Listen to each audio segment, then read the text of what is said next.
wonder, is this the thing? I mean, how are you feeling about the chances of the Democrats holding on to the Senate? Is this the thing? I'm liking it. I'm liking it.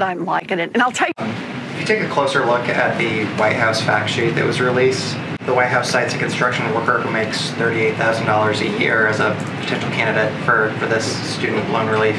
You also cite a $77,000 a year earning nurse, and that sounds great, but I'm wondering, why did you structure this policy in a way that would provide up to $40,000 in debt for a married couple making up to $249,000? I mean, why include folks who have gone to post-grad, law school or business school? Is that really bottom up, middle out? Yeah, it is.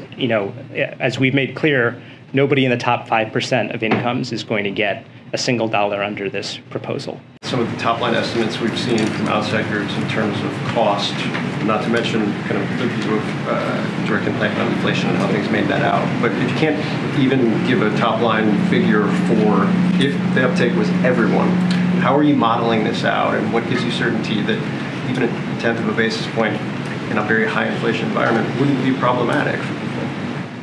Right, so let's take that in two parts. So the first question is, what's the cost? And as Ambassador Rice said, there's a number of factors that go into that question. There's the take-up rate, right? Folks are going to have to go apply for relief.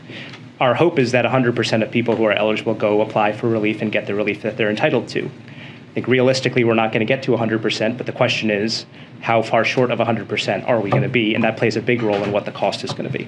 If you're a working class person who never went to college, you're not going to get any of this $300 billion it's going to cost the government. And there's also the concern about inflation. Larry Summers has probably been more accurate about projecting inflation than anybody else. Says, look, these people that were going to be spending that, paying off their student loans, that's more money in their pocket. They're going to go out and spend. That raises demand. That raises prices. That raises inflation, which it may well be the number one concern, certainly the number one economic concern of most Americans, according to the polls. So it didn't deliver for them. Do you feel like Republicans have sort of misread the landscape? Because, they're still talking about crime and inflation. Gas prices have been down for, 60 some odd days. Mitch McConnell today went out and just assailed President Biden for forgiving student loans, which young voters really like. Are they just misreading the landscape? They are misreading the landscape. How much does this cost? The projections are still coming out depending on how many people take advantage of it. But let me remind folks. What's the range, about 3 Mr. months, Secretary? What's the range of possibilities? Well, like I said, those projections are still coming out based on how many people take advantage of it. But what we're finding is when the loan payments restart, $4 billion a month is going to go back into it because people are going to start paying. Well, okay. It won't offset the total cost of this over time. How will this be paid for?